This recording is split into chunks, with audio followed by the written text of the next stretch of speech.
السلام عليكم ورحمة الله وبركاته. الحمد لله رب العالمين. الصلاة والسلام على رسول الله صلى الله عليه وسلم. أما بعد. Thank you for everybody joining again for another week of Cult Conversations. And now we're going to continue going through our overview of the book, Sufi Lighthouse. I do suggest that everybody get the book. It's only like $27 on Amazon. Very beneficial. As you'll see today, this is like just the first chapter. We just did the first chapter last week, and even we're finishing up the first chapter this week.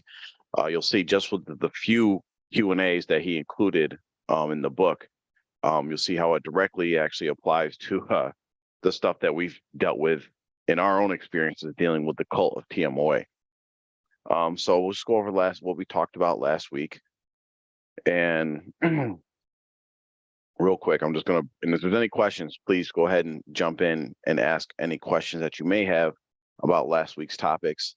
That's fine. There's no timeline or deadline for us to get through all this material.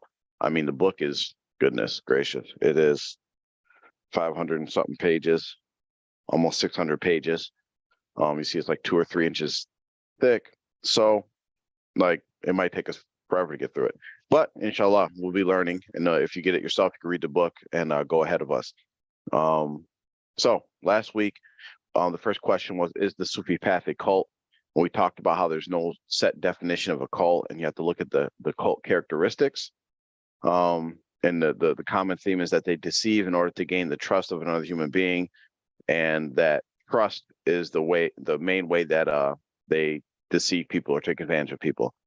Then we talked about the question of what is the most difficult aspect of spiritual abuse from which to recover.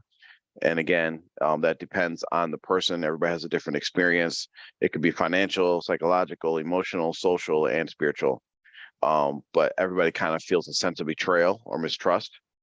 So we talked about that. The other question was, what types of people are drawn to situations of spiritual abuse? And we talked about there's a misconception that people that get caught in cults or get fooled to being in cults or spiritual abuse, that they're weak, that they're stupid, which is not the case. Everybody is vulnerable. It basically, if you have the capability to trust somebody, then you are vulnerable. And only people that are like have some kind of psychological disorders aren't capable of trusting others. Okay. So pretty much everybody's open to being a victim of spiritual abuse or being sucked into a cult. The next thing that we talked about was hold on one second. Okay.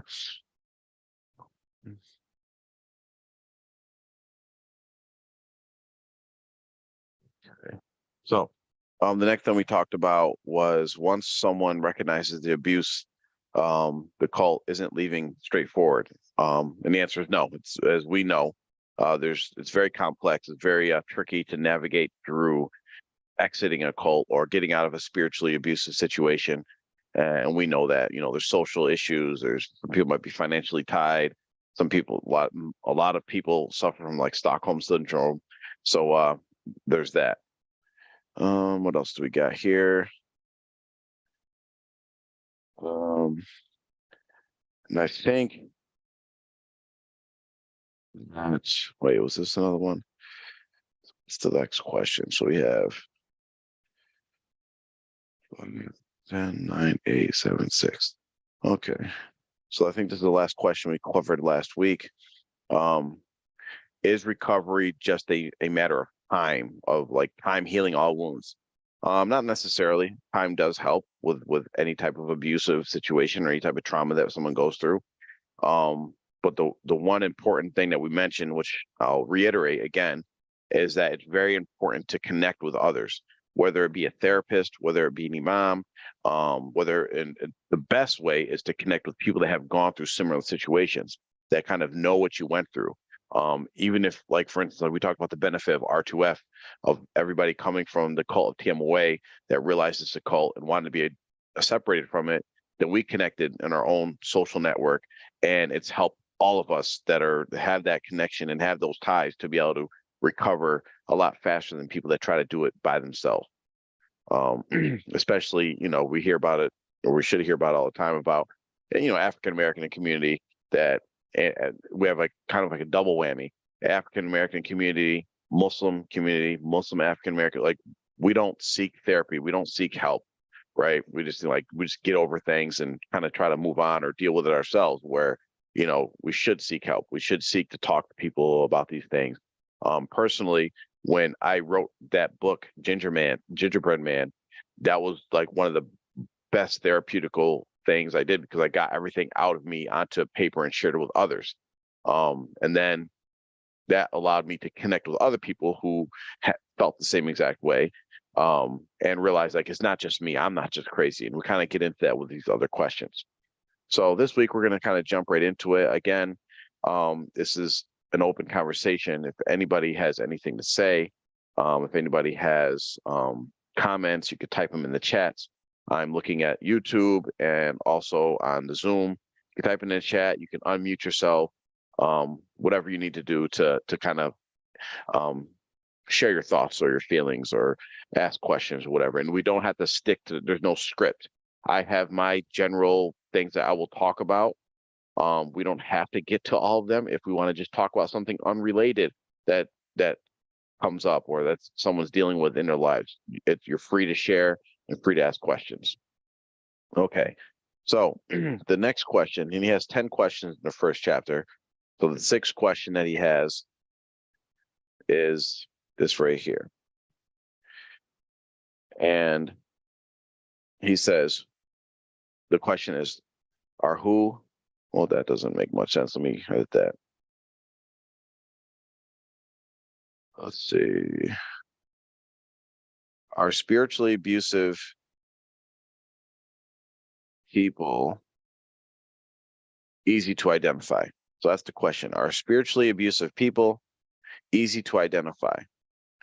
And so he brings up just a couple of tactics, or like why it's not that easy to sometimes it's not that easy to identify spiritually abusive people. I will say though, especially after you have kind of waken up to it and you've been a victim of spiritual abuse, it's easy to identify it after that. It's like once you've been through it, you know exactly what it is. Once you've seen it, you see it all over the place. Very easy to identify. We're tracking this one guy that is doing the same thing, but it's easy to identify their tactics once you experience it. That's why this book is helpful, even for those people that don't necessarily think that they're in a cult. There's a lot of people, like for instance TMOA, that, we're not in a cult, this is a great religious group or whatever. Okay, then entertain me or do this challenge. Go and read this book and see if you think the same way after you get done reading it. Even after a few chapters, you'll be like, wow, I'm in a cult. So are spiritually abusive people easy to identify? One of the things that spiritually abusive people do, or cult leaders, like I'm always going to talk about in context of cult leaders, because that's like what we've dealt with. Even though this stuff does happen on smaller levels, whether it be within families or smaller organizations within masjid, it happens on smaller levels. But I'm talking about the biggest level, which is talking about a cult, right? So muddying the waters. This is a tactic that cult leaders do. They muddy the waters. They use misdirection, reframing, and something called consensual validation. The best way I can explain that is basically they use the characteristics that we have in humanity to groupthink, right? So misdirection, right? How does, like in the context of TMOA, we got a lot of TMOA members that are listening, or will watch this. What is misdirection? Misdirection is when you're throwing people in opposite directions, right? And bringing them back to the center, and then constantly not letting them have a standard place to understand what you're really saying. And just recently we had Zainab Adams release, she didn't release it, but she had a meeting, and she was using misdirection, whether she was actively doing it or just doing it out of nature because this is how she was taught. She was saying things that were contradictory to each other, openly contradictory to each other. For instance, she was saying, Mubarak Jelani's children, Fatima Jelani, Mudassar Jelani, all of them, they committed treason. They've been oppressing her and transgressing against her and all these different things, right? Then at the same time, she said, but respect them and give them tea. These are conflicting things. This is misdirection. So at one hand, she's saying that they're the enemies, right? They're the enemies of the Jamaat. They're trying to destroy the Jamaat. But then on the other hand, she's saying, but give them tea. That's misdirection, right?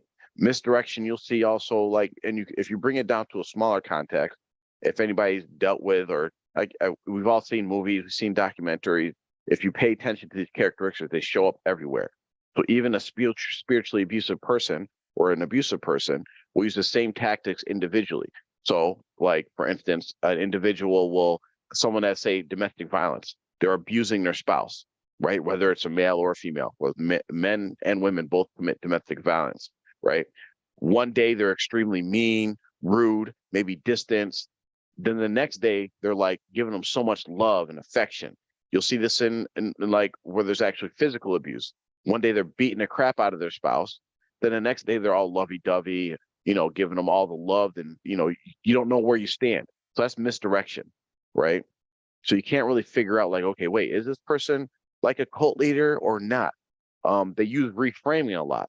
And again, we're gonna use the context that we have, like, right. I can go back to Mubarak Jelani's discourses and point those all out, but he's dead. He's dealing with what he has to deal with, But right with Noor Zainab Adams meeting, right? Reframing. So we all seen the video where her brother Hussein Adams was like being very disrespectful, very belligerent, very threatening to Mudassar and his mother Naima. Even Naima was, kind of maybe in it a little bit, or instigating the situation, but you've seen how his behavior was, right? And we all know that for the last 2 years, Zainab Adams was fighting to keep all these properties. So what she do? She came back and she told a totally different story, made themselves the victims, and how they're not fighting for this. They're trying to give up you just totally tell a different story. So that's what happens. You kind of reframe everything, even with like think about your own situations. For those of you who have left TMOA, left the cult, maybe even got kicked out of the cult or whatever, right? You know your story. You know the facts of the story, good or bad, of what happened. But when you go back and talk to people in TMOA, people that will tell you this, like, oh, I heard this, that, and the third happened. I heard you did this. I heard you did that. That's reframing the story. Like, even with my own story, right? I wrote the Sheikh a letter, basically determined he was a cult, made a decision for me and my family to leave the Jamaat, right? Then after that, they started attacking me. Then they kicked me out the Jamaat. Then they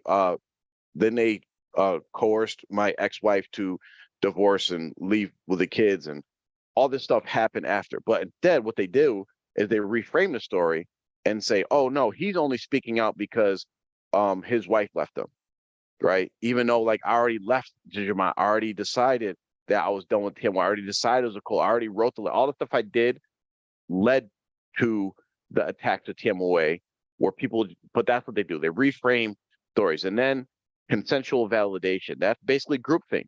Cult leaders and abusive people know that when there's groups, people fall into groupthink.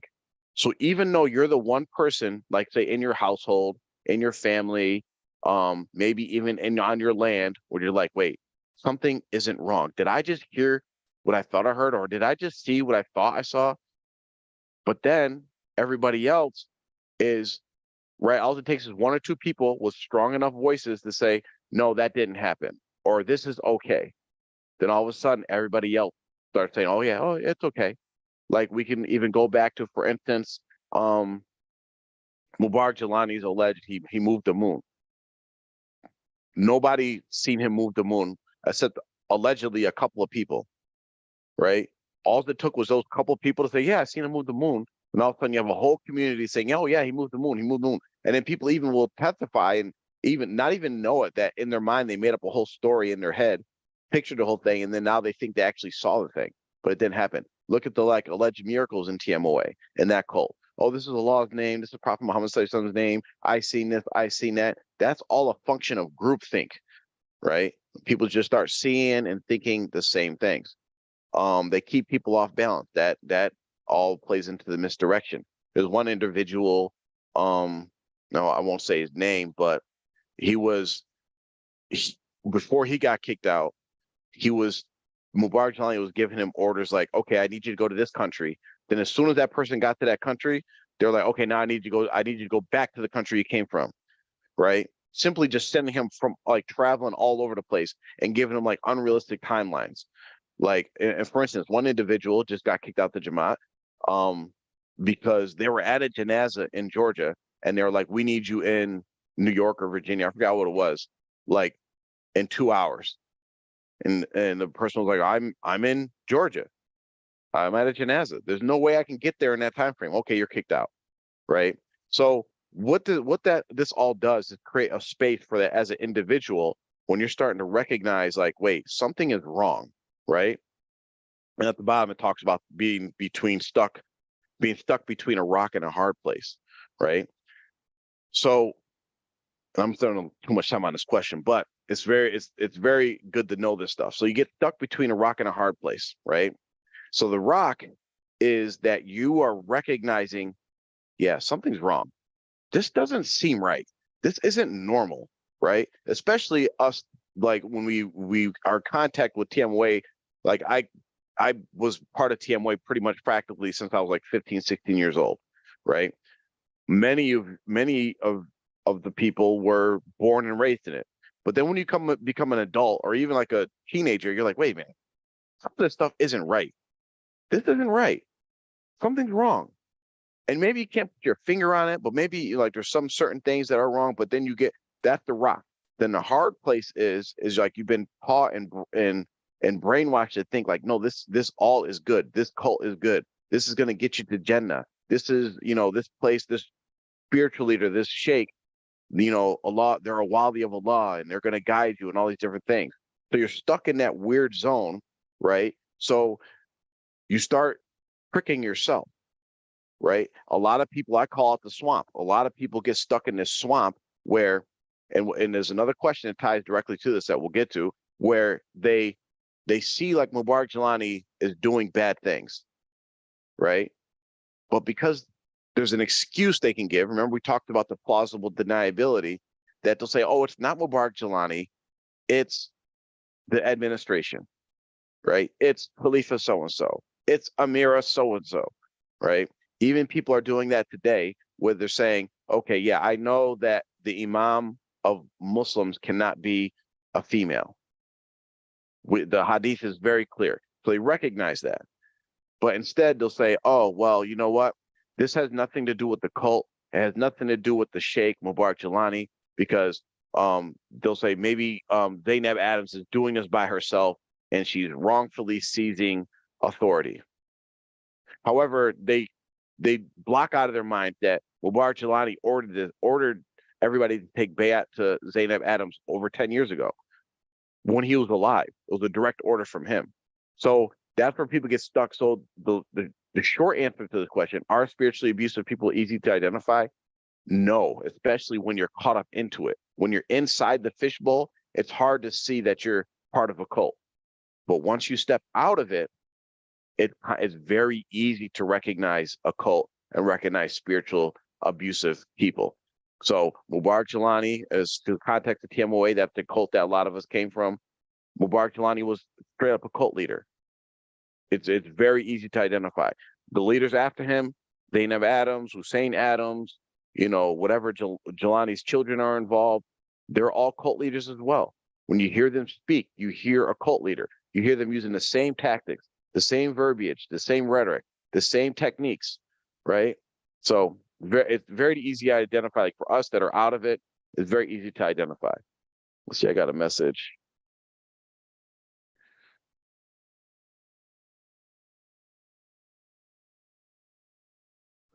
Hold on 1 second, y'all.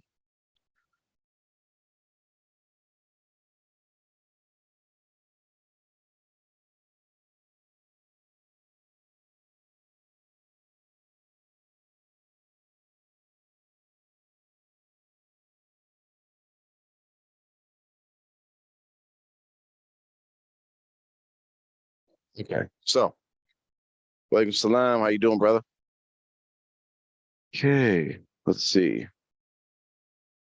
Next slide. If I can get there. What are you doing? Oh, you got a question, Lawrence Whitley? Yes, I have Alaikum. a question. Yeah, wait, Slam, I have a Yeah, go ahead. question.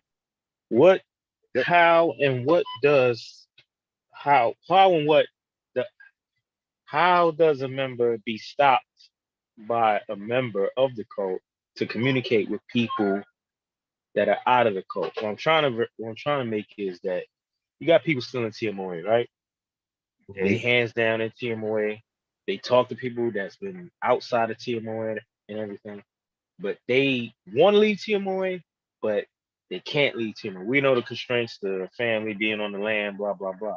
But how Right. does the cult stop the people? What techniques do they use to stop the people from communicating with people outside of the cult So who are successful, it's who are, how do they it hinder that from the depends. person still in the cult? Okay, you got me. Yeah, it depends. It really depends. So the question is, how do cults prevent people from and correct me if I'm wrong, one, prevent people from leaving the cult, and two, prevent them from like communicating with people that have like left the cult, right? Mm-hmm. So the first thing is like, how do they stop people from leaving the cult? And there's different tactics that different cults use depending how much control they have. So like if you've seen any cult documentaries, some go extreme to like they will like kidnap and grab people off the street to say like, no, you cannot leave, right? Like the like someone like you'll see stories of like especially like these Christian type cults that go off and live in just like how PMOA does, go off and live in some, off woods where there's no connection to civilization. Then you hear about people like they're trying to escape to town. And they will actually send members of the cult to go get them and bring them back, lock them up, re-educate them, as they call it, basically re-brainwash them to get them to stay. That's more of an extreme form of that. A lot of what you see is exactly what happens in TMOA, right? Where, and this is like the misdirection type of thing. So, and you've seen it in Zainab Adams' audio. You've seen Mubarak Jelani say it all the time. You've seen his administration say it all the time. What do they say all the time? We don't need anybody, right? We only need one talib. We only need one person. We don't need anybody. We don't need any followers. This is a law's mission. That's a tactic to actually keep people in the cult, right? Because what it does is make you exclusive. So when you look at something, and it's a mental thing that we do as human beings, that we look at something that says, okay, this is exclusive. And when you see something that's exclusive, that increases the demand, right? So for instance, diamonds. Diamonds are worth a lot of money. Why? Because there's idea that they're rare, right? They're pretty, but like there's businesses or jewel collectors that have like thousands and thousands of diamonds that they just keep on storage because if they knew that they just put this all out in the market, guess what? The price drops, right? You have businesses that will only create a certain amount of a product because if they create too much of the product, it's like, oh, they can just get it everywhere. So why would it cost a lot of money? You see what I'm saying? It's the same thing with cult mentality where you think, oh, this is exclusive. They don't need me. And it's a trick because it makes it seem like, oh, they don't need me. That means they must be sincere. That means they must be like trustworthy because they're not actually trying to keep me here. Yes, they are trying to keep you here because on the flip side, they say, we don't need anybody. We don't want anybody. All we need is one follower, right? But at the same time, they say, but you have to pay your membership dues. If you leave, you're going to go to hell. If you leave, you're not going to be a real Muslim, right? And the other part of that is, so that's the one technique that they use is they use that just mental trick to get people to say, oh, I need to be a part of this for my salvation. Because people were born and raised in this to say, oh, if you leave the Jamaat, you're not going to be a Muslim. Allah's going to be displeased with you. That's it. That's the first and foremost spiritual abusive thing. You connect your hereafter and your relationship with Allah with your relationship with this cult or with the sheikh. Okay, that's the first way that they keep people in the community. Okay, the second way is there's all these psychological manipulations. Like, for instance, like I said, the one, if you leave, you're going to be a Muslim, you're not going to be Muslim anymore, or not going to be a real Muslim. If you leave, Allah is going to be displeased with you. If you leave, some horrible things going to happen. You're going to be cursed and all that. And what they do is, right, and this is what the reframing is. So, and that's why it's very important for people that leave TMOA to be very visible in your success. And it's not even like a showing off thing, right? Because it's all about intentions. When you show your success just to like, oh yeah, I'm successful, look at me, that's showing off. But showing the blessings that Allah gave you for the purposes of destroying that narrative that are pushed in cults. Because what do cults say? What does it say in TMOA? Oh, everybody at least TMOA has a horrible life, right? And they'll point to a very few specific examples because, yeah, there are people that leave cults, and because of how they're raised, whether it's the trauma they went through, whatever, they might leave Islam, they might be on drugs, but they're already having these issues while they're in a cult. But the point to them is like, oh, you see so-and-so? Yeah, they got arrested, right? You see so-and-so, they're in the street, they're doing drugs. They'll point to those as like, that's like what happens when people leave the cult.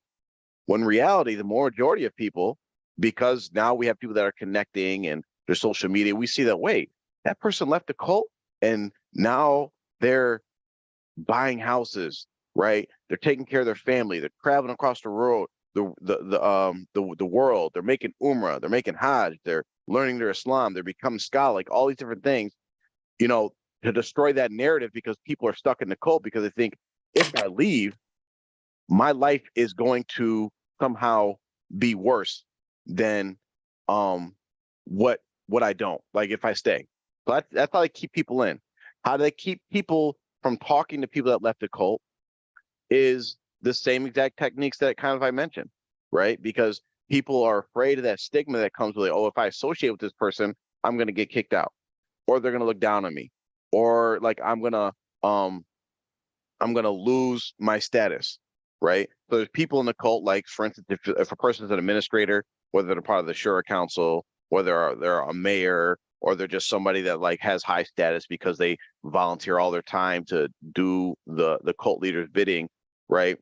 They don't want a chance losing that status by being seen in the street with someone who's been deemed an enemy of the Jamaat. Like there was one individual, right, with my brother, that behind the scenes, he was like friends with him. He would call him, talk to him, right? They'd go to basketball games, but they were scheduled to go to like this big basketball game in like Massachusetts, right? Or this tournament. And then the guy was like, well, I can't go with you because I don't want people to, if people see me with you, then they're going to kick me out the Jamaat and I'm going to lose my wife and kids. That's literally how they think. So that's like the main way they keep people from associating with them, is like that's the stigma that comes with this. Oh, what were you doing hanging out with so-and-so, right? They don't want that. They don't want to get kicked out. Hope that answers it. But there's other techniques too, but that's like the main way. Let's see. Again, if there's any questions, jump on in or type it in the chat, inshallah. Next slide. So, what are the consequences after waking up? Yeah. So there are a lot, like you say, it says consequences, but it's more about like what are the negative things that happen after you kind of wake up and realize you're in a cult. And again, this is one of those questions where it just varies for everybody. It really varies for everybody.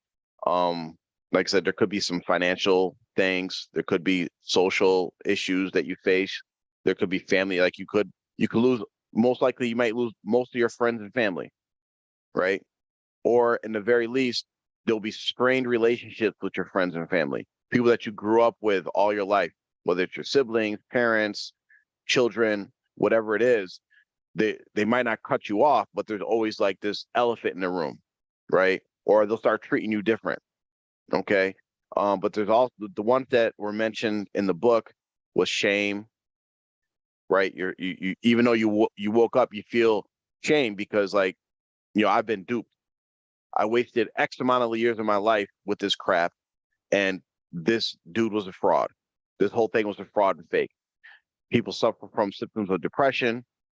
And the most common four things that people said that they felt was a sense of betrayal, because that really what it is. It's a sense of it's betray the cult leader, the fake sheikh or whatever, the fake sheikha now.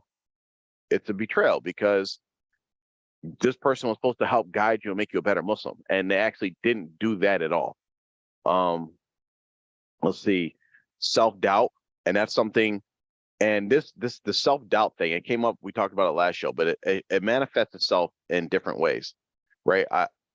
Myself included, and I hear others as well say the same thing, is like, I don't trust none of these scholars or sheikhs or anybody, right? You don't trust anybody, but you're doubting others, but it actually comes from a place of self-doubt, because basically you are protecting yourself from being fooled again, right? So you're saying, okay, I'm going to withhold my trust, right? Because I don't trust myself to use it wisely. So instead, I'm going to look at everybody doubtful and sinister, that they have and really Islamically, what we should do from this perspective is that we have been taught a great lesson, is that besides Rasulullah Sallallahu Alaihi Wasallam, everybody has faults, right? Everybody has faults. Rasulullah was the most perfect human being, okay? Even he made mistakes, okay? So anything less than him, you're going to see faults. People are going to make mistakes. People are going to have different negative characteristics, but you can still benefit from them. Doesn't mean you can't trust them, right? It doesn't mean that they're always out to get your money or that they're fake scholars, but what it does cause us to do is that we should do more of more effort into verifying that these people are scholars, that these people are trustworthy, instead of just blindly throwing our trust out there, right? For instance, in TMOA, a lot of us blindly threw our trust out there to a sheikh that's in Pakistan that really was not a scholar, was not someone that was recognized in the Ummah, and really had no interest in seeing the community or any of us benefit or better ourselves, right? It was just all self-interest. But nowadays we have the internet, we have social media, we have all these connects that we say, oh, look, look at Sheikh so-and-so. He's on YouTube. He's saying a lot of good things. I like his style. Can I trust him? Right? But we can go look like, oh, he went to so-and-so university. Oh, he's not actually trying to lead anybody. Oh, he's not collecting money from people and all these different things. Okay. So Lucia Mosley said, I stopped dealing with them for about 10 years, but still feel all of those.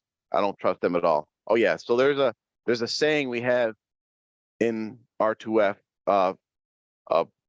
started by Mubarak, one of the co-hosts on the R2F show.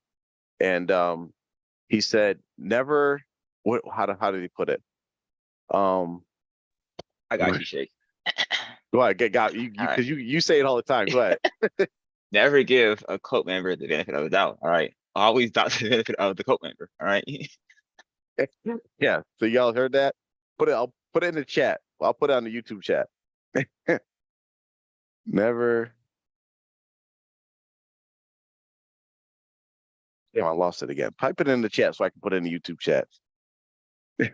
That's a great way to look at it, right? It's okay to have doubt, and we're supposed to have that doubt. But at the same time, we also have to have a little bit of trust, because that's how, we have to still learn our deen, which we have to give our trust to teachers that are, authentic and verified and reliable. And, that comes part of Islam. It's actually the fact that we can trust is actually a benefit, right? First and foremost, we have to trust Allah. Okay. And we have to trust that Allah preserved this deen, preserved this religion for us to benefit from. And he preserved it with, one, the Holy Quran, and two, the Sunnah of Rasulullah Sallallahu Alaihi Wasallam. Right there, that's our criteria for trust. Anything that violates the Quran and the Sunnah as us being Muslims, then it's like, okay, what's going on here? I'm not going to trust you because I'm going to trust the law and Rasulullah Sallallahu Alaihi Wasallam. And that's really where like one of the problems is with the cult members is that they trust their sheikh, their leader, their whatever it is, their community. They trust that more than they trust the law and Rasul, right? Like for instance, we'll just go right back to the whole. We're gonna harp on this until it's the easiest example. Rasulullah, Allah said, "Obey, hear and obey Rasul sallallahu. Follow what Rasul sallallahu gave you." There's so many times in the Quran that Allah says, "Listen to Rasul sallallahu," in so many words. We have to hear and obey Rasul sallallahu. Okay. Rasul sallallahu said, "Any community that takes a woman as their leader will not be successful." Very clear. Okay. However, the people in TMOA, they don't trust that. They don't trust that. And they're like, our sheikh appointed his wife as the leader. So I'm going to trust what our sheikh did. Okay. So that's the problem. So the question is, how long will these feelings last? Probably your whole life. There's no, the one thing I've learned about this is there's no like, and when we get more people involved and we get people that are like certified therapists and counselors and deal with this stuff, Amr, Baina, there's no, one thing I've learned, like there's no like end of the tunnel. Okay, there's like you will always have these feelings that you have, but it might become less severe. You could still function. Like you're never not gonna feel like a sense of doubt with dealing with some Fatima. Yeah, she's Fatima's a counselor or something. She's starting to talk about spiritual abuse as well. But there's no like, okay, I made it. It's over. I've made it to the top of the hill, and but the feelings last. Like you, depending on what you're going through or what you have been through, you'll have days where like, it's normal, but then you could be watching, a show and it can remind you of something and then you'll start feeling those feelings all over again. Right. So there's no like set date on when things just like you get over everything, but alhamdulillah, some people, sometimes the law just puts it in people's hearts and they just get over it and they move on, so there's no time frame, but it could last probably the rest of your life. Oh, let me type this in the chat.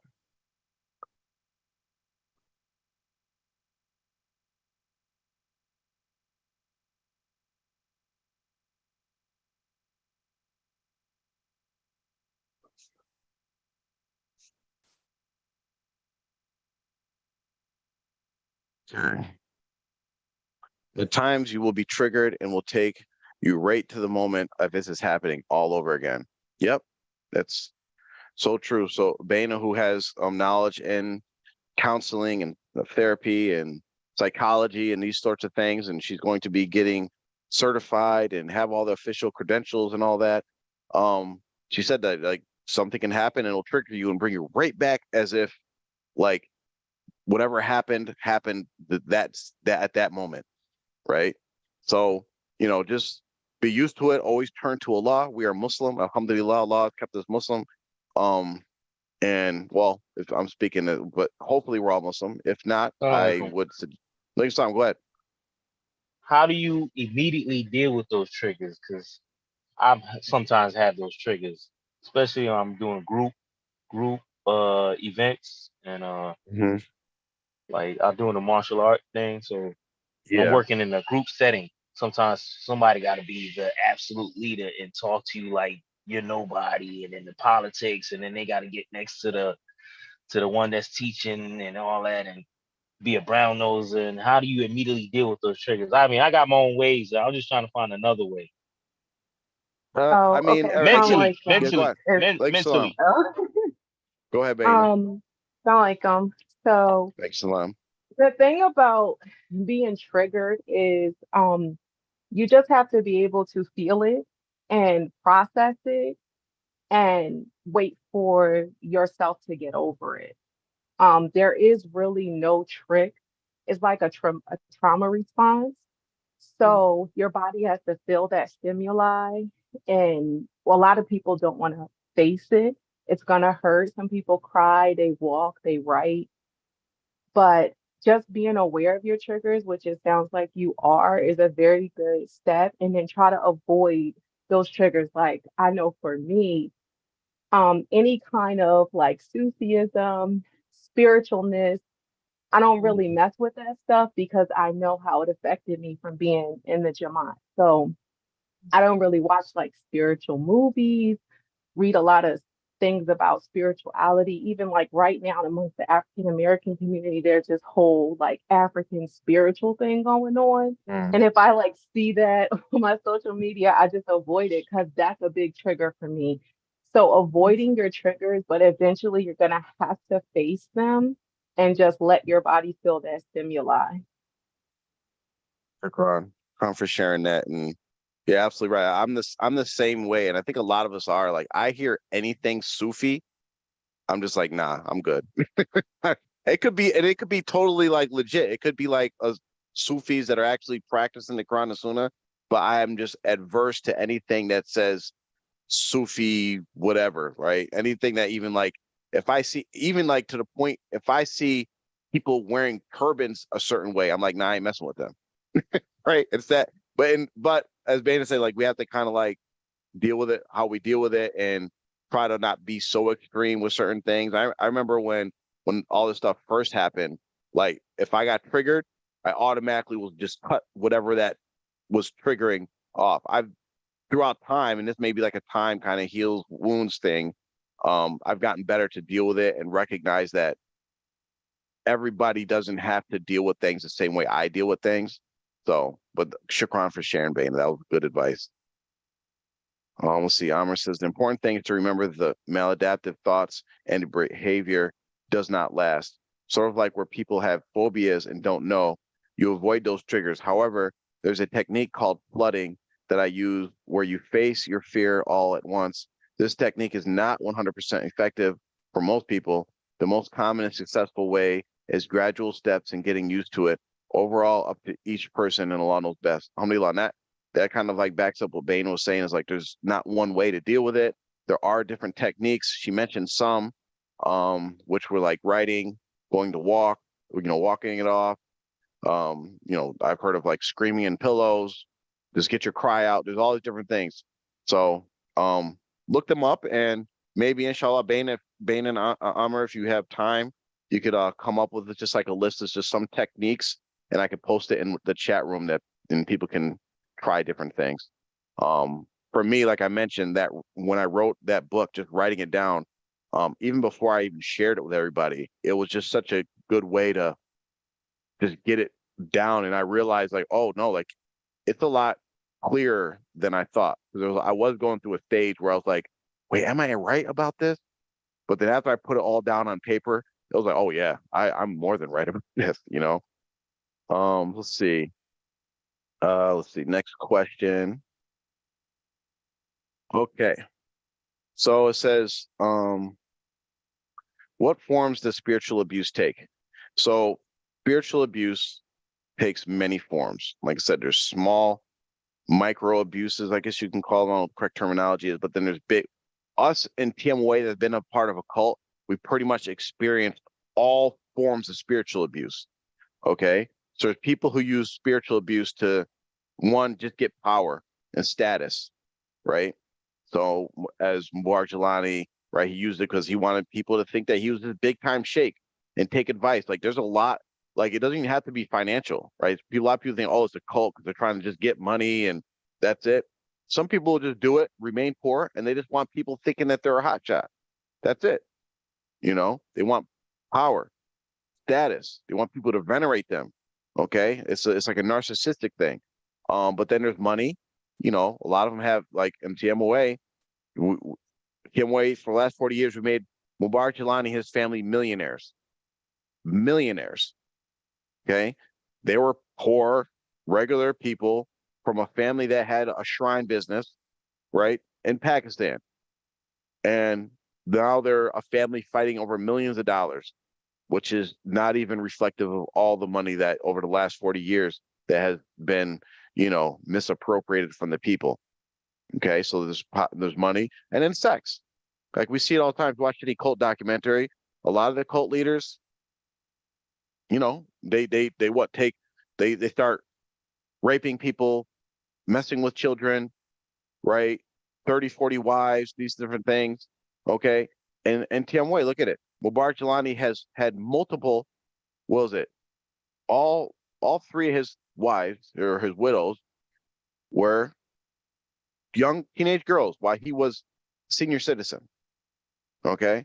I think he was like maybe what, 40, 50 something when he married Naima, who was 12 years old, that he used it for sex. Even though it was done Islamically, they got married and all that, Allah knows best. But that being a cult leader, if he was not a cult leader, he would not have had that access to do that. He married Zainab when he was 60 something. She's 16, 17 years old, another teenager. This is not normal, even in Islam. This is not normal. Maybe some cultures that are a little bit different than our, but definitely not in African American culture. And then when he's 70 something, he marries another 16 or 17-year-old. Okay. Not to mention that he's had a total of 7 wives. Okay. So that's using being a spiritual abusive cult leader to get sex. So there's financial abuse, sexual abuse. Those are different. So any type of abuse you can think of, or some way to exploit somebody, spiritual abuse takes those forms. It's basically, so spiritual abuse, if you look at it, and next week we're going to talk about the definitions, inshallah, more, so get a better idea. Spiritual abuse is an all-encompassing type of thing. Yes, it is an abuse, but also it's a tactic used to groom people to get your objective, right? So for instance, say on a person's, we'll look at the Catholic Church, right? Look at the Catholic Church. We all know about pedophiles in the Catholic Church, right? Movies been made about it and all types of reports. We've all heard about this. In those situations, the priest's goal was to get sex, right? To sexually abuse somebody, sexually abuse a child. And to facilitate that abuse, they used spiritual abusive tactics to get that. So what they do, they use their position to get alone with the child, right? They use their position and their knowledge of the scripture to kind of make the child feel that it's okay. Oh, you have to serve the leader. This is for God, whatever, right? So spiritual abuse can be used as a tactic, and it could be the actual abuse itself. Okay. The biggest issue with spiritual abuse, as he mentions, is excuse me, that religiously, well, no matter what religion we're talking about, we're speaking about it in Islamic context, because as Muslims, we believe Islam is the true religion, right? That it's the only way to salvation. It's the only way to actually properly worship and live our lives. Okay. We connect ourselves with this cult leader because we thought that this person will be able to guide us to practice our religion correctly, to get a spiritual guide, right? They're going to take us to the highest levels of our religion or spirituality. That's the biggest form of abuse that it takes on, because that person is not that person. Okay. So just imagine, right? We are in a jungle and we go to a guide, and it's like, okay, this guide is going to lead us out the jungle. If we don't get out the jungle, we're going to die.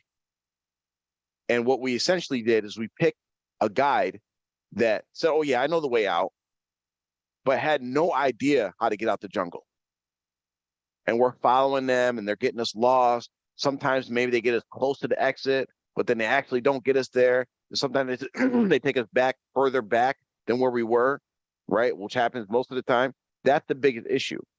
And it's very important to know, as Muslims, this is the biggest issue, right? Because we can lose our money, right? We can waste our time praising somebody that didn't deserve our praise, and they had power over us and control all things. Even though it's hard to accept, it's even worse than someone who's been sexually abused, right? because the whole goal why we're here as Muslims is to worship Allah and get the Jannah. Okay. And if someone is taking us away from that objective, and they're faking that they can get us to that objective, that is the biggest issue with spiritual abuse. How many times have we seen, especially from TMOA, that we look at somebody from TMOA, an ex-member, someone that left, that they just left Islam completely? How many of us have went through different changes in our spirituality or our iman or our relationship with Allah because of growing up in this cult? And it's because we associate the negativity with Islam, right? And that's part of the problem of that being between a rock and a hard place. So we're like, wait a minute. My whole life, I was taught by my parents and everybody around me that this guy was the ultimate representative of Islam.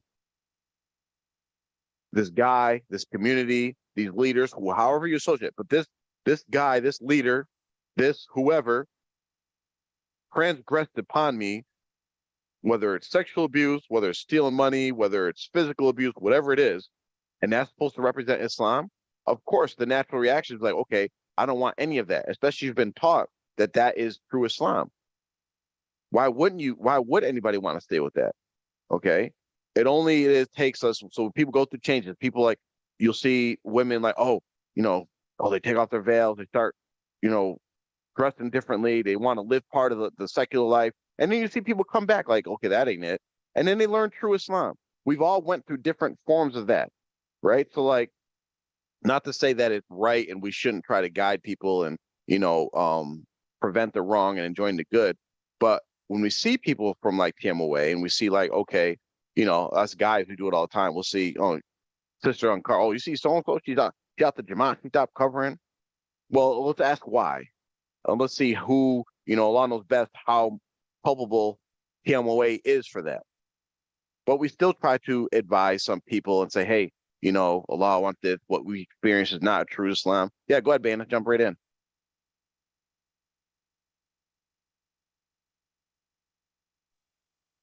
Yeah, I just wanted to add that I think another element to what you're saying is because, like, in TMOA, they don't teach you proper fear of Allah.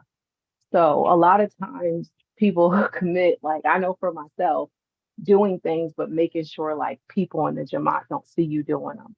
Because I've learned fear from Allah from TMOA, not from after I left TMOA, but while I was there, the focus was more on, the sheikh and making him proud and making Jamaat members proud, but they don't really teach you, like, we know as Muslims, of course, that you're supposed to fear Allah, but it doesn't really get into depth. So a lot of people do things because they don't have the proper fear or connection with Allah and knowing their relationship with him, because they want to put the sheikh first, then Prophet Muhammad Islam, then Allah.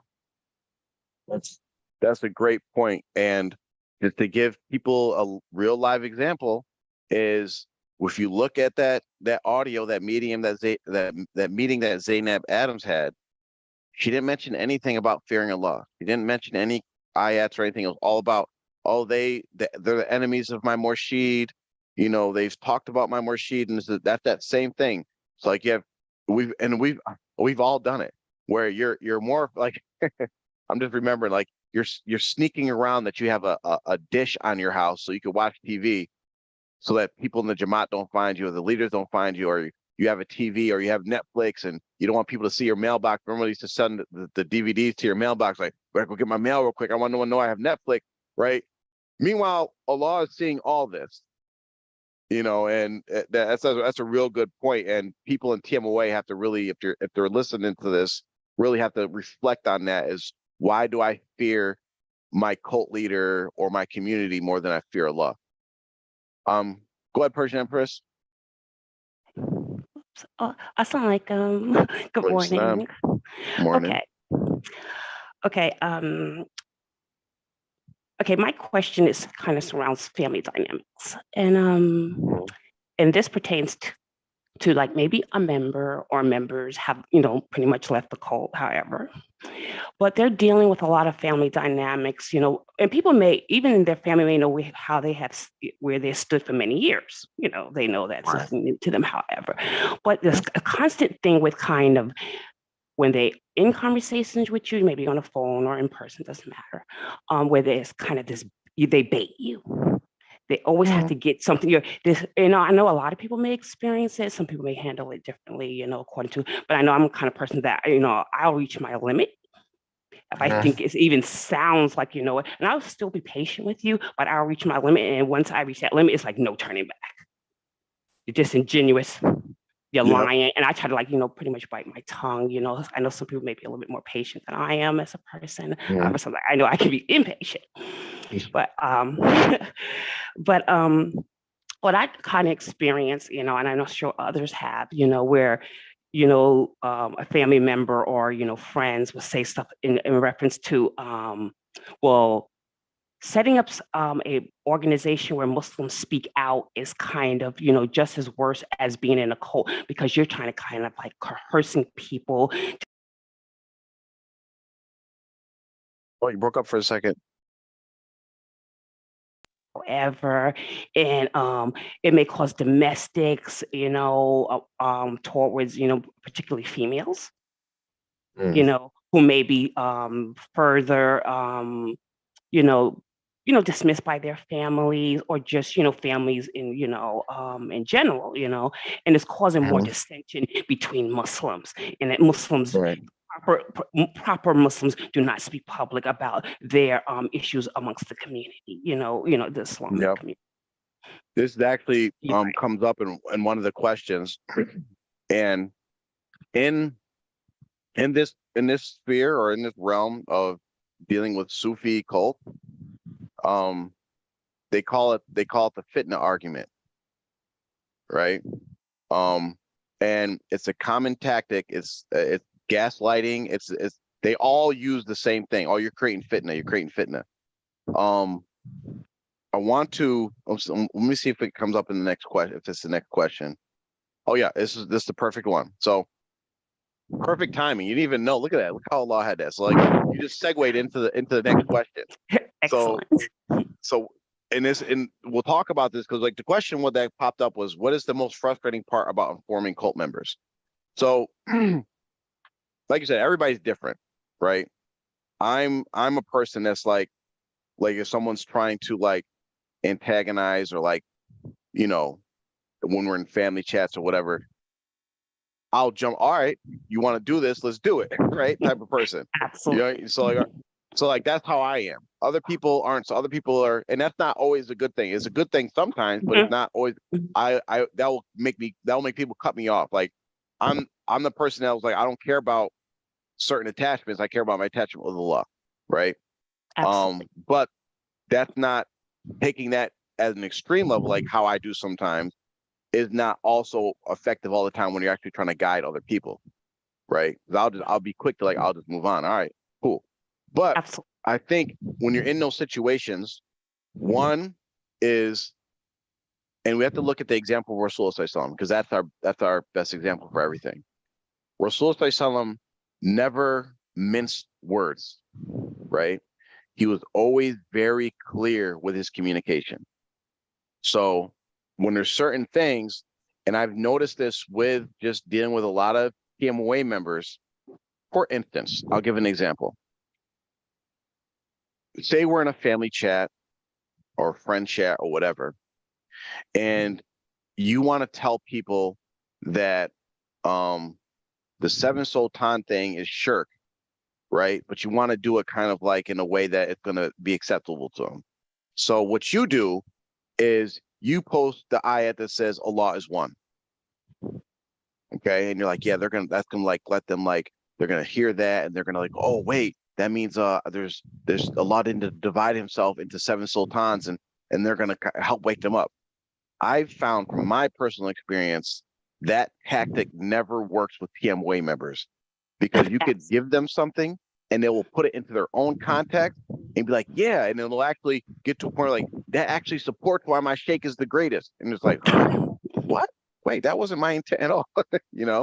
So my thing has always been just say it clearly, like post the ayat and say, this is why your sheikh is wrong, right? And there's respectful ways to do that, but you'll find Mhm. that this gets into the other part of it is that they'll, for instance, you could literally quote exactly what we're supposed to said, and they'll say, oh, you're being disrespectful.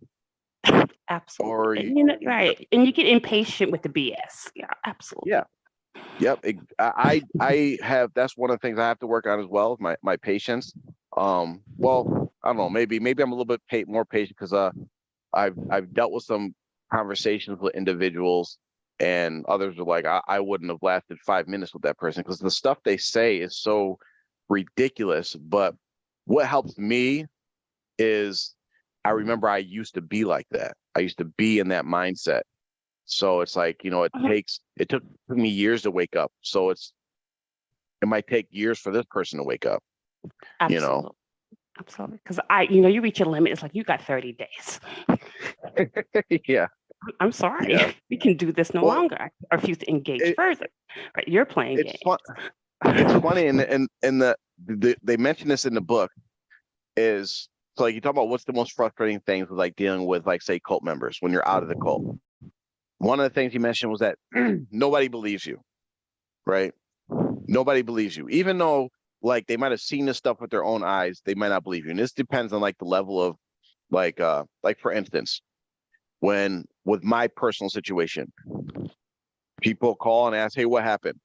I'm like, oh yeah, the sheikh ordered my ex-wife to divorce me, right? Then they'll say, no, that didn't happen. Sheikh didn't say that. Mm-hmm. It's like, oh, okay, you don't want to believe me? All right, whatever. You know, same thing like this people like there's a dispute going around about whether Mubarak Jelani actually told people to make tawaf around the shrine. And it's like this one there's people like I know that they've done it. They've actually done the act, but then like, oh, our sheikh didn't tell us to do this. Why the hell were you doing it if you don't believe the sheikh told you to do it? Right. So it gets into denial. Mm-hmm. The biggest thing that comes up is victim blaming, right? Oh, you should have done this. That's where it comes like, oh, you're creating fitna. It's, you know, you're starting your own cult, all these different things that they say. And it's funny how the people that are either in the cult or are apologists for the cult, they question your motives more than they actually question the motives of their cult leader, right? They'll still like say, oh, you're not sincere, you have an agenda. I don't know how many times people have had hour conversations with me just trying to figure out my intentions. Absolutely. Yeah. And they Like, love hearing stories. They enjoy hearing stories. And I'm not here to entertain you.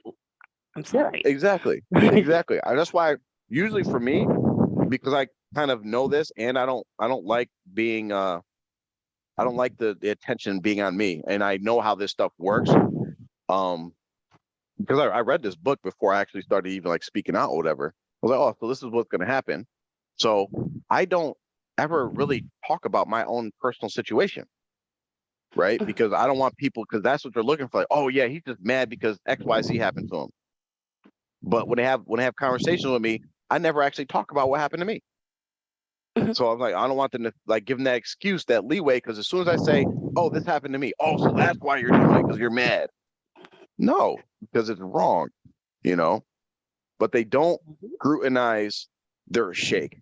They don't scrutinize anything else, but they will scrutinize the victims. And this happens it's sad, it happens in every abusive situation. Like we'll go to the classic one, right? I think they're called like rape myths or whatever, right? And we were like, okay, this lady got raped. Well, what was she doing in the club? Why was she wearing that outfit? Mm-hmm. Why we start doing the same thing, right? We start blaming the victims, scrutinizing the victims instead of saying, well, whatever they were doing, yes, I joined a cult. Yes, I was in this TMWay community. Yes, I took bayat to the sheikh. Does that excuse all the wrong that happened? No, it doesn't. Right. And really what it boils down to, like the person or the situation you're talking about where they're like, oh, well, what you're doing is worse than the cult and you're creating fitna and this could happen, that can happen. The objective for them is they want to force you into silence. They aren't comfortable with hearing about these things, right? So they want you to be silent, and they come from an angle where it looks like they're trying to look out for everybody. Okay, so how are you going to address the victims, right? You want to talk like, oh, we should deal with it privately, right? When did Rasul deal with the issues that he was dealing with during his time privately? Did he go and say, hey, yo, you buried your daughter? You shouldn't do this, man. It's wrong. No, Allah put it in the Quran and recite it for everybody. We're still talking about it today. Very public. For 1,400 years, it's been very public that Arabs used to bury their daughters while they're alive, their baby newborns. We know about it. Public, right? What about everything else that was dealt with? What about even the slander of Aisha, right? The slander of Aisha, radiallahu anha, where the Munafiq started a rumor that Aisha committed adultery or fornicated with one of the Sahabas. Did Rasulullah say, let's deal with it privately? Allah revealed ayat in the Quran and made it very public. We have had multiple hadiths about it, of Sahabas talking about Rasulullah said this, Abu Bakr said this, Aisha said this. Very public, right? So these people that come with these tactics, what I say to them, this is my own personal stance on it, I put the burden on them. Like, okay, you want to deal with this privately? So go deal with it privately. But you know what? They will not contact any of those people, any of the abusers, any of the cult members, any of the cult leaders privately to try to deal with the situation. And on top of that, like people who say this about R2F, right? Oh, you're putting stuff out there publicly and this and that. We have contacted Mubarak Jalani, Zainab Adams, all of his children, all the leaders of TMOA, the Shura Council. We contacted them privately multiple times, and we've never received a response. So, like you said, at a certain point, it's like, okay, we're not going to keep, like, that's the definition of insanity. You keep doing the same thing over and over and expecting a different result. Okay, so we did do that privately. One of the common things that I kept hearing was like, oh, if you talk about the terrorist stuff, that's going to cause people to attack the land. Such bullcrap, right? The reason why people like the Dogger and these other people from Rochester plan to attack the lands wasn't because we R2F started talking about the stuff that TMOA Al Fukra actually did. No, they started wanting to attack them because of the stuff that they found out that TMOA was guilty of, right? Zainab Adams' father and his crew planned to bomb a place in Canada. They murdered people across the United States, did other crimes. Multiple individuals blew up buildings, burned down buildings, assassinated people. These things are fact. They're documented on record, online, that everybody has access to. But you want to ignore all that and say, hey, don't talk about this publicly. So, I mean, these people, I don't have much patience myself for these people that try to seem like they're these impartial bystanders and they're trying to look out the best for everybody. But at the same time, they're ignoring all the people that have been affected negatively by this abuse. And at the same time, they won't say 2 words to the people that are guilty of all this. But they feel comfortable coming to us who are speaking out, who have the courage to actually say something about this. Then you want to come to us and say, hey, you shouldn't be saying anything. You should deal with it privately. You should deal with it behind closed doors. Okay, go ahead and do that then. Let me know how you do. Let me know the results you get. Let's see. Big salam.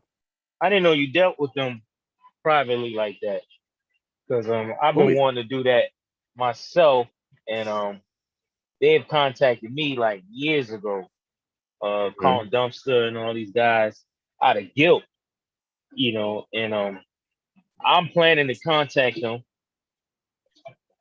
and it ain't gonna go good, but it's just that. Well, but I'm dealing with these are narcissist people, and the one thing about these particular people, they benefited off of this thing to the point where now they hide it. You know what I'm saying? Like, I know myself, a couple of people got their house taken away from them when they left the land. you have no way to give your children inheritance, none of that. And then they just, like you said, silence you and all that. So now I'm trying to figure out like what would be the civilized way to go about this thing without going to jail. But at the same time, I can't. These dudes, they not built for this thing. So I want to deal with them like Trump. Just go with my money and deal with them legally and finish them. Well, here's the thing, right? Well, let's look at the objective, and this is kind of like, one thing is clear when you're dealing with this stuff is a lot of things are muddy, right? There's a lot of things in a gray area, right? So this is why, and as far as like R2F's position is that we really focus on the Quran and Sunnah because that is the clearest thing, right? That's the clearest criteria that you're going to be able to, understand something and deal with something. But like, we have to look at the goal. What's the goal? What's the whole goal as a Muslim for being here? The whole goal of a Muslim, that why Allah created us and put us on this earth, is to worship Him, do good deeds, pass the test so that we can go to Jannah. That's our goal. We want to go to Jannah. Okay. Now we put that into the context of these groups like TMOA. And then you'll hear people say like, well, you're affecting people's lives and, there could be repercussions about this and that. Okay. So are you saying that TMOA existing is helping people get to Jannah? No, it's not. It's actually taking thousands of people away from Jannah, away from the path of Jannah. So if TMOA did not exist, those thousands of people will have a better chance of getting to Jannah. But then they'll say, people say, well, a lot of people are only Muslim because of TMOA, which is true. But if you're only Muslim because of TMOA, are you really Muslim? Or are you Jelaniite? Or do you practice Jelaniism or TMOAism? So my position is, and there's no right or wrong answer when you take this position. Like, if a person has the time, is prepared for like the backlash and fight and all the things that come with like seeking legal answers to a lot of this stuff, I have no problem with it, right? At some point, inshallah, all of us and others need to band together because there are avenues to have a class action suit brought against TMOA. This is something that can be done, right? But it takes people, a dedicated group of people, to say, okay, I'm going to put my time and energy to do this, to seek out the right lawyers we need to do, to seek out gathering people together to be witnesses and be all these different things, right? Because you have people who, like you said, lost property, families destroyed, lost income, lost all these different things, right? So I have no problem with doing that, right? Because we've given them multiple opportunities, and that's what we have to do. You have to give them, you have to follow the Quran and Sunnah. So the first thing that we do is the Quran and Sunnah is when you're addressing people in wrong, you do address them privately, right? You try to advise them privately. If they do not acknowledge or respond or change their ways from that private rebuttal, and what they're doing is affecting people in the public, then you have to deal with them in the public, right? So TMOA has had multiple opportunities to deal and address these things in correct ways with private advisement from R2F and other individuals, okay? But they have not taken advantage of it. So like if you have a personal thing with, say, a certain specific leader has done X, Y, Z, right? Reach out to them privately. They probably won't respond or respond negatively. And it's like, okay, you had your opportunity. Now I'm going to go to the next wave. I'm going to take the next step. But it all takes effort. It all takes time. It's not a quick process. There's stress that is involved with that. There's a certain amount of re-traumatization that you may go through. So you have to really kind of like seek advisement and counsel and see if you're actually ready to engage in something like that. I'll relate it to, some of us have dealt with like custody issues because of this. And this stuff, mine was going on for three years, is still kind of going on. And you get to a point where like it sucks everything out of you. And not sucks everything out of you, not only financially, but also like physically, spiritually, and all these different things. So you have to really consider that. And I would say talk to the people that are close to you and just look at it from that angle. The one thing I wanted to mention real quick before I kind of went over, but we have one more slide to go and then I'll go. But I wanted to mention this. Being a victim or survivor or whatever you want to call yourself, which is a whole different conversation. Someone who has gone through what we have gone through, spiritual abuse, being involved in a cult. Some people have been transgressed, suffered different traumas. Don't let these people think that you don't have a right to be pissed off, right? They'll come to you and say, oh, you're just mad. Whether you're mad or not, that doesn't change. I can be mad. Someone transgressed upon me. I can be mad, right? You have a right to be mad for whatever transgression. We all have a right to be extremely angry and mad that someone diverted us from the true path of Islam and was teaching us shirk and bid'ah, stuff that was going to clearly throw us into the hellfire if we were on it when we passed away. Why wouldn't you be mad? Why wouldn't you care? Why wouldn't you be upset? Right? So don't let these people take that right away from you. In Islam, we have rights, right? In Islam, we are encouraged to show anger for the sake of Allah and show happiness for the sake of Allah. So yes, the stuff that's happening to people in TMWA, the stuff that happened to me, the stuff that happened to my children, my brothers, my friends, that's currently happening, yes, that should anger you. The stuff that Mubarak Jelani, the stuff that now Zainab and the Shura Council, the stuff that they taught and are continuing to teach, that pisses me off. As Muslims, that should piss all of us off, right? So don't let them take that away from you.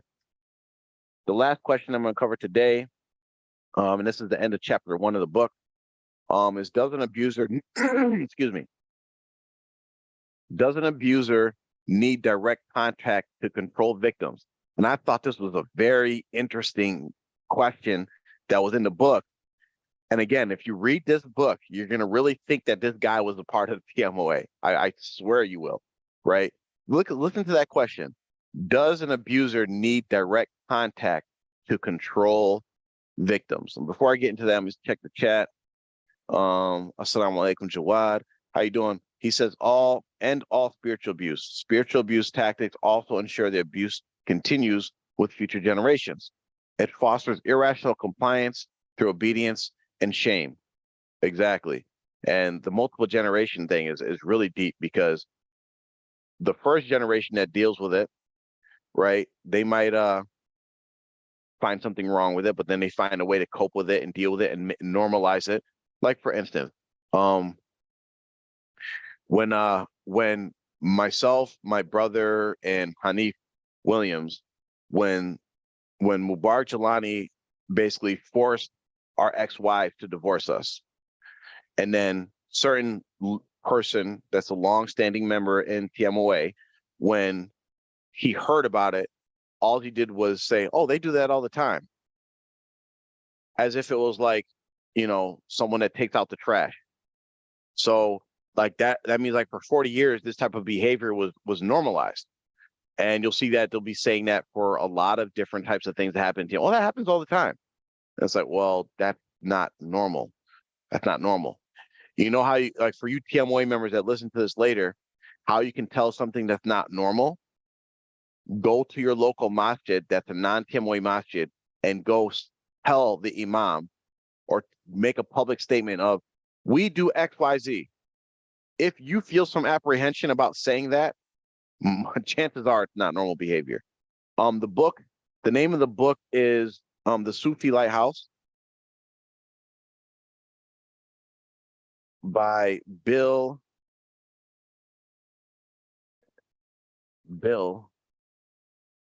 Whitehouse. Interesting. Sufi Lighthouse by Bill Whitehouse. You can find it on Amazon. Just type in the Sufi Lighthouse. I don't know if you can see it from here, but that's what the cover looks like. It's a very good book. Very, very good book. So the last question is, does an abuser need direct contact to control victims? And this specifically ties to or relates to TMOA. Because what? Mubarak Jelani was in Pakistan for pretty much 40 years, right? So many people say, well, how is he controlling y'all? How is he a cult leader when he's all the way in Pakistan, right? Well, we know that it happens because we lived it. So no, an abuser does not need direct contact to control victims, right? Again, it goes back to establishing trust. Once you trust somebody and put all your trust in that person, or the majority of your trust in that person, they can control you from anywhere, right?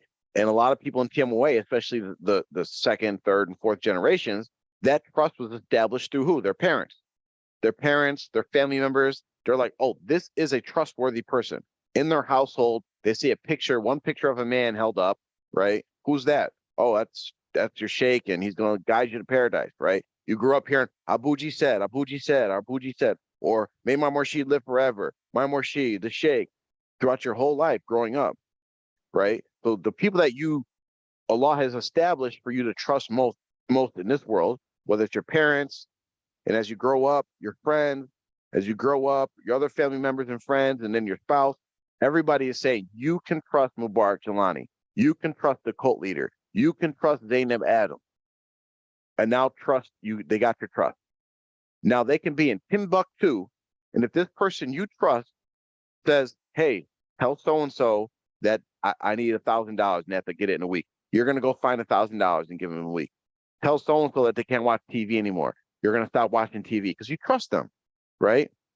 And in my opinion, just because of what we dealt with, it's actually easier to control people that way, right? It's actually easier to control people that way because one of the things that you'll see in all cults is that, especially if they're within the cult, is they have to create a barrier between them and the people, right? So when they're first starting out the cult, they'll be involved with the people, they'll be living with them, sleeping with them, eating with them. But once they establish that trust and then the people start putting them up to elevated stations, that's where they start putting other people in between them, right? In the context of our cult, it was the administration, the Khalifas, the Amiras, now the Shura Council. This is the barrier between the people and the cult leader, right? And why I say it's easier for cult leaders to have control when there's a distance is because what happens when you see someone every day, right? What's the saying? Familiarity breeds enmity, right? When you see someone every day, they become a normal person to you. You see their faults. You see like, oh, wait, like just imagine for a lot of us, if Mubarak Jelani was in the United States, in our communities, and we've seen him every day, a lot of us would be like, wait a minute, this guy's telling us to eat less, sleep less, and talk less? He surely ain't following at least one of them, right? We'd be like, hey, there's something wrong with that, right? We'd be able to see the times that he gets angry for no reason. We'd be able to see the times where he's making irrational decisions, right? We'd be able to see the times that he's watching half-nude ladies on WWE wrestling. We'd be able to see all that and be like, wait a minute, this guy's supposed to be my spiritual guide? He's worse than me, right? It's the same thing that they did when Mubarak Jelani's children came over here. What'd they do? They had like a handler around them. You couldn't like go right up to them and say anything to them. You had to go through like channels and different things, right? That keeps that separation. Why? Because that lets the cult leader control information, right? It prevents people from disclosing things that they see, right? We're even talking about Zainab Adams, right? Having people sign a non-disclosure agreement. They don't want people to disclose certain information or certain secrets. And the biggest thing is that plausible deniability, because now when the cult leader is saying do X, Y, Z, and they're overseas in a whole nother country, that message is relayed through that middle barrier, those administrators. So whenever the sheikh makes a dumb decision or something that goes against the Quran and Sunnah, people automatically, instead of blaming the sheikh or blaming the cult leader, they will blame the administration. Okay, yeah, I don't agree with that. If I have all my trust in the sheikh, it has to be one of these administrators that's lying on him, or they mess up the message, or whatever things that make it work in our heads. Okay. So yes, a cult leader does not need to be in direct contact with people to control them, right? Or to spiritually abuse people. It actually, in my opinion, actually makes it easier for them, especially when you're talking about in the context of TMOA, where it's multiple generations of abuse that's occurring. Okay, so that's it for the questions. That's it for today's presentation. We kind of went over by a half an hour, which is okay. We had some good conversation. Is there any questions, concerns, topics, or anybody that wants to go into before we jump off this week's session? Assalamu alaikum warahmatullahi wabarakatuh. Walaikum salam. I have a question. I was trying to wait, Okay.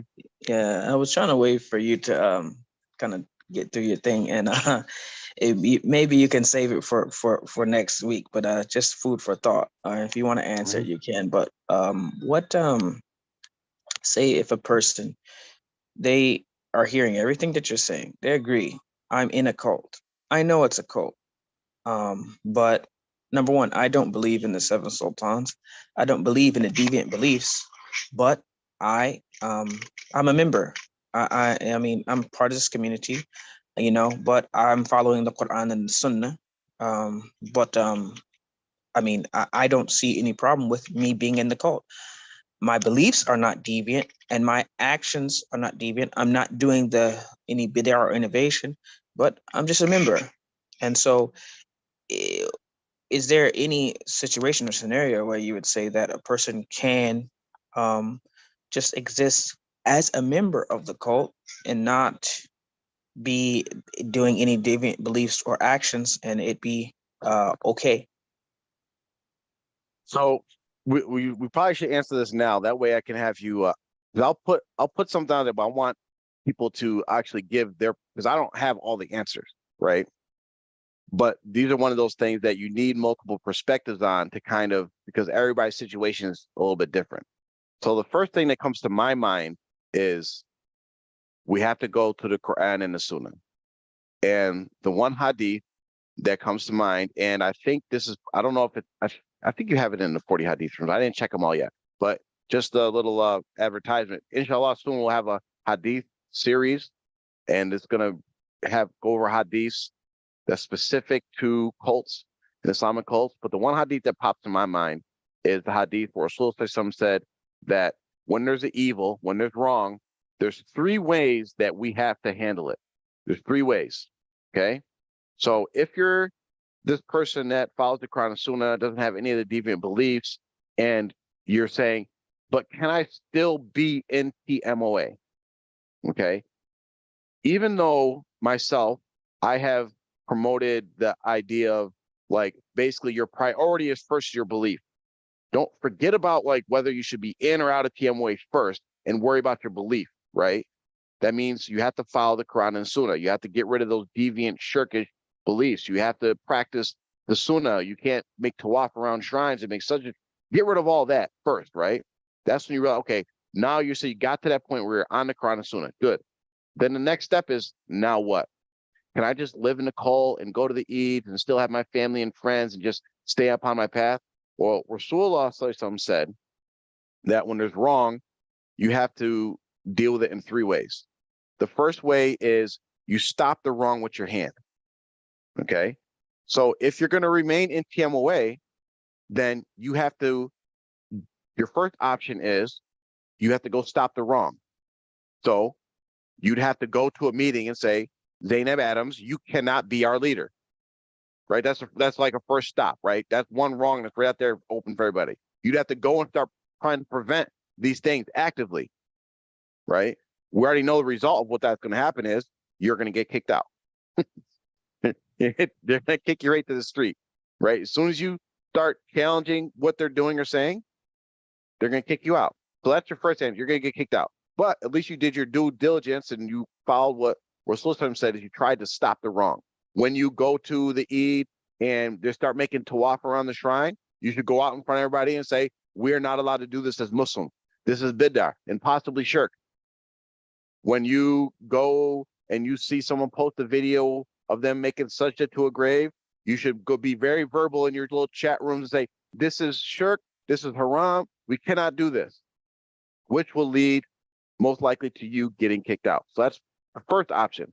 The second option that Rasulullah said is that you use your tongue, which I kind of touched into that, right? Because you're not going to be able to stop with your hands, the whole Jamaat from making tawaf, right? You can't physically grab Noor and throw her off of being the imam. So most likely you're going to have to speak. You have to use your tongue. You have to use your text messages. You have to use your social media platform to speak out against the wrong.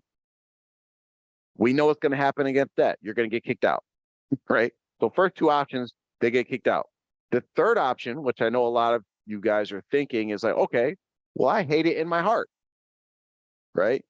That's the third option. Rasulullah said, I can hate it in my heart. And here is a prime example of why we have to understand what Rasulullah is saying and how the scholars and how, Islam teaches us to understand the hadiths. You can read that hadith and say, oh, I could just hate it in my heart. That means I could follow the Quran and Sunnah in my heart and in my house, and I could just hate all these wrong things that are happening in Qiyam, and then I'll be good. No, not quite. Because when we get into explaining what does hate it in your heart actually mean, hating it in your heart is also accompanied by separating yourself from the wrong. Okay, you separate yourself from the wrong. So you can't hate something in your heart and live amongst it. Again, there's context in this because there's some people that will be like, okay, I'm setting myself up so me and my family can leave, right? I can't leave now because I'll be homeless. These are things that you gotta kind of consider, but you should be making effort to separate yourself, an active effort to separate yourself from that falsehood. Otherwise, you truly don't hate it in your heart, right? I mean, we could bring up so many different examples of this from the Quran and Sunnah, okay? But we don't have time for that. But the moral of the story is, and if anybody has any other context or any other position to present, please do, because this is actually a very good topic, and we can continue it into next week as well. All three of those options that were given to us by Rasulullah lead to us leaving the cult. Whether we get kicked out for trying to stop something with our hand, whether we get kicked out for speaking out against something with our tongues and writing and these types of things, or whether we make effort to leave the situation ourselves because we hate it in our heart. And Rasulullah said the lesser, the least form of the action is to hate it in your heart. So as Muslims, we're trying to do the best of our ability, right? We have to do the best. So we all have the ability to speak out against something. Okay. So, and then there's another conversation of whether speaking out has more good than harm, whether you should do it or not. But we all know the good that comes from speaking out against the falsehood. Either way, no matter what you do, if you're following the Quran and Sunnah, it's going to lead to you not being in the community. So after you get your belief set correct, Quran and Sunnah, the next step is to ask yourself, why am I here? And should I be here? And the natural progression of that is no, because I think we've seen it. We've seen people who have tried to take that position, right? Yeah, but eventually they end up being even worse than I guess R2F members, because they see this stuff every day and it starts eating at their soul, and then they get out. So that's my answer for that one. Do you have any other addition or other context, or does anybody else want to share anything else? I got experience with that. There was one brother on Red House. He didn't want to come out for Salat. He refused to come out for Salat. And people spoke out against it. People let him know privately. They ran us up out of there. They ran us up out of the Red House. They gonna run you up out of there, bro. They get your ass from around them people, man. They gonna get you. You can't be around them. Leave them people alone. Get from around them. Millionaires only hang out with millionaires. Millionaires don't hang out with people on welfare, bro. Leave them niggas alone. Assalamu alaikum. Thanks, Salam. And just to add to that, for people that are in financial like ties, like situations, like say for instance, you have a house on the land and you have wife, children, and you're all kind of on the same page and you're like, we need to get out of here, but we don't have a way. This is what R2F is for. We have funds and services specifically to help people get out of the cult. We have people that have open homes. You need somewhere to go until you get on your feet. We have, alhamdulillah, we have people that can provide that. An open home to yourself, not like you're living with somebody, you're living by yourself and you can get on your feet. Okay. You may need, you know, maybe need $1,000 to like, I need $1,000 to do XYZ. And then I could like totally like detach myself. There's nothing wrong with asking help, right? There's nothing wrong with asking for help, even though, you know, we have, you know, especially men, we have like, you know, I don't want to ask for help, whatever, but this is what we're here for, right? This is what we're all of us that are donating money and having monthly fees, going to R2F and paying Zakat fund. This is what this is for, to help people. So take advantage of that. Help us help others. And it's totally confidential and we keep it secret. We're not going to blast anybody or make anybody feel guilty for needing help. Allah puts us in situations and, you know, let us get some of that blessings. And you're going to be able to save yourself a lot faster by the more you separate from all that falsehood. And, you know, but that's what I got for that. Any other questions or comments? Okay, I'm gonna give a few seconds for the lag to catch up, but I'll talk about next week is chapter 2, where we're characterizing spiritual abuse. We talk more about the definition of spiritual abuse and go over some of the characteristics of spiritual abuse. And again, if you have any other topics, you can message me privately. We don't have to stick with the theme of the book. If you just want to talk about one thing, or anything different, we can do that.